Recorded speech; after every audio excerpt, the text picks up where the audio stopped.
அஸ்ஸலாமு அலைக்கும் வரஹ்மத்துல்லாஹி வபரகாத்துஹு. தினமும் ஒரு ஹதீஸ்.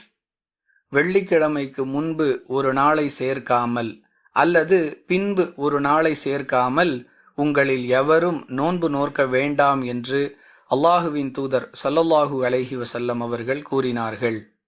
அறிவிப்பவர் அபூ ஹுரைரா ரலியல்லாஹு அன்ஹு. நூல் புகாரி, ஹதீஸ் எண் 1985. அன்பிற்குரிய அல்லாஹுவின் நல்லடியார்களே, வெள்ளிக்கிழமை மட்டும் தனியாக நோன்பு நோற்பது தடை செய்யப்பட்டிருக்கிறது என்பதை இந்த ஹதீஸிலிருந்து அறிந்து கொள்கிறோம். எந்த வகையான நோன்புகளுக்கு இந்த தடை பொருந்தும் என்பதையும் நாம் தெளிவாக விளங்கிக் கொள்ள வேண்டும். உதாரணத்திற்கு சொல்லுவதாக இருந்தால், துல்ஹஜ் பிறை 9ஆம் நாளில் நோற்கக்கூடிய அரஃபா நோன்பு என்பது ஒரு நோன்பு மட்டும்தான். அந்த நோன்பை நோற்கக்கூடிய நாள் வெள்ளிக்கிழமையாக வருகிறது என்று சொன்னால் அதற்கு இந்த தடை பொருந்தாது.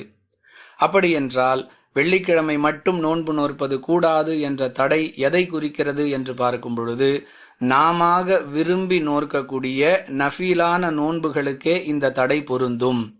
ஒருவர் நன்மையை நாடி ஒரு நோன்பு நோற்க திட்டமிடுகிறார் என்றால் அது வெள்ளிக்கிழமையாக இருந்தால் அதற்கு முந்தைய ஒரு நாளையோ அல்லது பிந்தைய ஒரு நாளையோ சேர்த்து 2 நாட்களாக நோன்பு நோற்க வேண்டும் என்பது இந்த ஹதீஸ் நமக்கு சொல்லக்கூடிய வழிகாட்டுதல்.